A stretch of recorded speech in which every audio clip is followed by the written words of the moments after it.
కానమెంట్ ఏరియాలో మొండికుంట ప్రాంతంలో ఉన్నాము. చూస్తున్నాం ఇక్కడ పెద్ద ఎత్తున కూడా ఎఫ్టీఎల్ అండ్ అట్లానే ఎఫ్టీఎల్తో పాటు ఉన్నటువంటి దానికి ఉన్నటువంటి పక్కన గవర్నమెంట్ ల్యాండ్ ప్రదేశం కూడా ఆక్రమించుకోండి.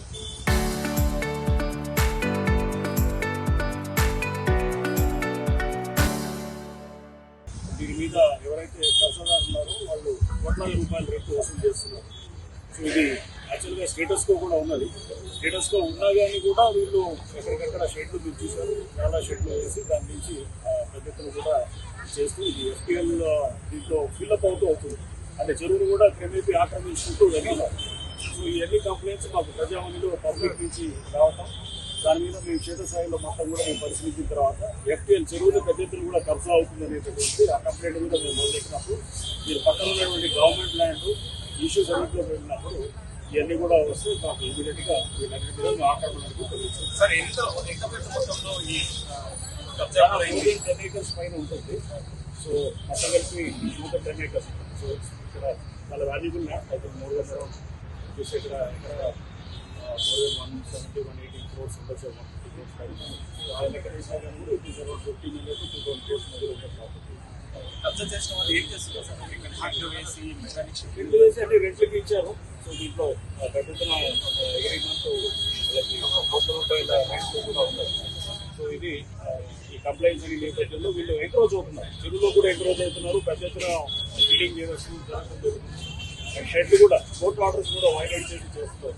ఈ నేపథ్యంలో కూడా చేస్తున్నారు. టెంపుల్ గేట్లను ఇక్కడ ఏదైతే ఉందో ఈ సమయం కూడా కూర్చుంటుంది. సో ఇదంతా చెరువుల్లోకి వచ్చి చేసిన దానికి వాళ్ళకి ఎటువంటి పర్మిషన్స్ లేవు, ఎటువంటి లేకుండా కోర్టు ఉత్తర్వులు ఉల్లంఘించి చేస్తున్నారు. సో ఈ నేపథ్యంలో మేము యాక్షన్ చేస్తాం. నెక్స్ట్ ఏరియా ఏం చేయబోతుంది? ఏరియా తప్పకుండా అండి అది గవర్నమెంట్ ల్యాండ్ అవుతుంది. గవర్నమెంట్ తప్పకుండా దాన్ని గవర్నమెంట్ టేక్ ఓవర్ చేసి ప్రజా అవసరాల కోసం టెంపుల్ టచ్ చేయలేదు. టెంపుల్ ఏం టచ్ చేయలేదు. టెంపుల్ అట్లా కొంతమంది చిన్న చిన్న షాపులు ఉన్నాయి. వాళ్ళని కూడా తాతల ముత్తాతల నుంచి వస్తున్న ఆస్తిది డాక్యుమెంట్స్ అన్ని పేపర్స్ ఉన్నాయి ఇక్కడ. యాక్చువల్లీ ఏంటంటే మాకు వితౌట్ ఇన్ఫర్మేషన్, వితౌట్ ఎనీథింగ్ గుడి దానికి వచ్చారండి. మా బావగారి దగ్గర మొత్తం డాక్యుమెంట్స్ ఎవ్రీథింగ్ అన్ని క్లియర్ గా ఉన్నాయి. ఎందుకు వచ్చారో తెలీదు. సడన్ గా స్టే ఆర్డర్ ఇవ్వలేదు, మాకు ఎలాంటి నోటీస్ ఇవ్వలేదు, ఏమి ఇవ్వలేదు. స్టే ఆర్డర్ కూడా మాకు చూపించలేదు. మేము ఇక్కడ ఇంతమంది పడితే పొద్దున్న నుంచి మమ్మల్ని కొట్టి పడేస్తున్నారు. కానీ మా బాధ ఎవరో అర్థం చేసుకోవట్లేదు. గుడి జోలికి రావద్దని అంటే ఇక్కడ ఈ గుడిలో ఏ రూపాయి కూడా ఎవరి దగ్గర కూడా ఇంతవరకు తీసుకొని యూజ్ చేసుకునేది లేదు. ఇక్కడ ఏదైనా ఉంటే వాళ్ళకి చేతినైనా సాయం చేశారు. పేద ప్రజలకి భోజనాలు పెట్టారు, చదివిస్తున్నారు పిల్లల్ని, పేద ప్రజలకి సాయంగా ఉన్నారు. ఇక్కడ ఎవరు కమర్షియల్ కోసమో దేనికోసమో హోదా కోసమో కట్టలేదు గుడి. ఈ గుడి కట్టింది కేవలం మనస్సాక్షి కోసం, దేవుడి కోసము, ప్రజల కోసం మాత్రమే.